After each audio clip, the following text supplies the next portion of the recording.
Hello दोस्तों, कैसे हो आप सब? अच्छे होंगे।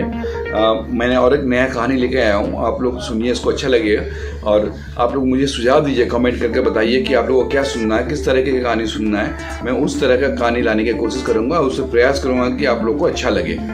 और इस कहानी में भी कुछ नया ट्विस्ट है, देखिए अच्छा लगे आप लोग को। और आप लोग हमको बताइए कि आप लोग किस तरह का कहानी सुनना चाहते हैं। और प्लीज़ प्लीज़ मुझे सब्सक्राइब कीजिए, लाइक कीजिए, कमेंट कीजिए। आप लोग कहानी सुनते हो लेकिन लाइक और सब्सक्राइब नहीं करते हो, प्लीज़। दक्कन के पठार के बीचों बीच एक समय में एक महान राज्य खड़ा था, जिसे इतिहासकारों ने अनदेखा कर दिया और मुगल साम्राज्य की चमक दमक के आगे उसकी कहानी धुंधली हो गई। यह था गोलकोंडा का राज्य, एक ऐसा स्थान जो अपनी अपार दौलत और संस्कृति के लिए जाना जाता था। यहाँ के हीरे, किले और समृद्धि ने इसे पूरे भारत में अद्वितीय बना दिया था। लेकिन इस दौलत और वैभव के पीछे कुछ ऐसे गहरे राज थे जिनके बारे में बहुत कम लोग जानते थे, और यही राज इसके पतन का कारण बने। यह वर्ष 1656 था और 7वें शासक अब्दुल्ला कुतुब शाह गोलकोंडा के सिंहासन पर विराजमान थे।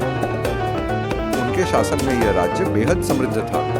गोलकोंडा अपने हीरों के लिए मशहूर था, खासकर कृष्णा नदी के पास स्थित कोल्लूर खदान से निकाले गए हीरे। फारस, यूरोप और अफ्रीका से व्यापारी यहाँ के बाजारों में आते थे, जिससे यह शहर व्यापार का बड़ा केंद्र बन गया था।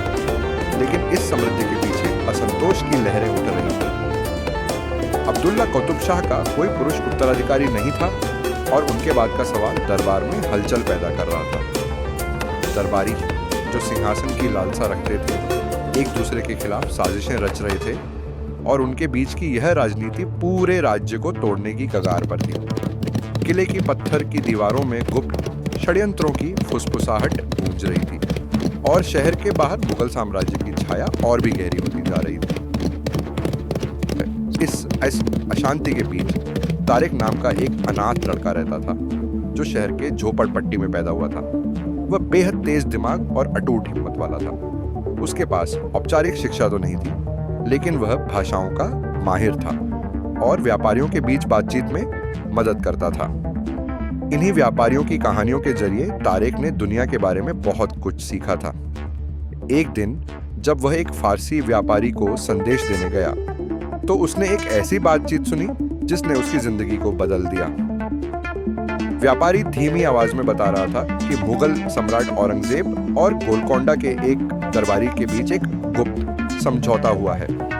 उस दरबारी ने राज्य के दरवाजे मुगलों के लिए खोलने का वादा किया था, बदले में सत्ता और दौलत पाने की लालसा में। तारिक को समझ में आ गया कि अगर यह साजिश सफल हो गई तो गोलकोंडा बर्बाद हो जाएगा। लेकिन एक सड़क के लड़के की बात पर कौन यकीन करेगा? अपने शहर को बचाने की उम्मीद में तारिक ने अपनी पुरानी दोस्त आयशा से मदद मांगी, जो महल की नौकरानी थी और अपनी बुद्धिमत्ता और विश्वसनीयता की वजह से महल में सम्मानित स्थान पा चुकी थी। आयशा और तारिक ने राजा को चेतावनी देने की योजना बनाई। दोनों नौकरों का वेश धारण कर महल में घुस गए, लेकिन जैसे ही वे राजा के कक्षों की ओर बढ़े, एक षड्यंत्रकारी दरबारी ने उन पर शक कर लिया और उन्हें रोकने की कोशिश की।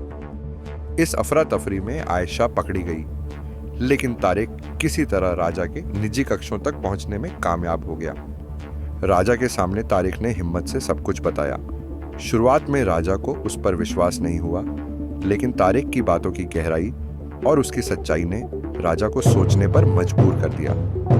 अब्दुल्ला कुतुब शाह ने तुरंत अपने भरोसेमंद सैनिकों को मामले की जांच करने का आदेश दिया और कुछ ही दिनों में साजिश का पर्दाफाश हो गया। षड्यंत्रकारी दरबारियों को गिरफ्तार कर लिया गया, लेकिन तब तक बहुत देर हो चुकी थी। औरंगजेब, जो अपने सहयोगियों की बेवफाई से नाराज था, ने गोलकोंडा पर पूरा हमला कर दिया। किले की दीवारें मजबूत थीं, लेकिन मुगल सेना की शक्ति के सामने टिक नहीं सकी। कई हफ्तों की घेराबंदी के बाद अंततः गोलकोंडा का पतन हो गया और औरंगजेब ने इसे अपने साम्राज्य में मिला लिया। हालांकि गोलकोंडा हार गया, लेकिन तारिक की बहादुरी को भुलाया नहीं गया। गोलकोंडा के पतन के बाद वह वफादारी और साहस का प्रतीक बन गया। उसकी कहानी आने वाली पीढ़ियों में एक प्रेरणा बनी रही, यह याद दिलाते हुए कि भले ही दुश्मन कितना ही शक्तिशाली क्यों ना हो, एक बहादुर व्यक्ति का साहस पूरे राज्य की तकदीर बदल सकता है। गोलकोंडा राज्य इतिहास के पन्नों में खो गया, उसके हीरे खत्म हो गए और उसके महल खंडहर बन गए। लेकिन तारेक की कहानी, जिसने अपने शहर को बचाने के लिए अपनी जान दांव पर लगा दी, एक गुमनाम साम्राज्य की गाथा के रूप में जिंदा रही।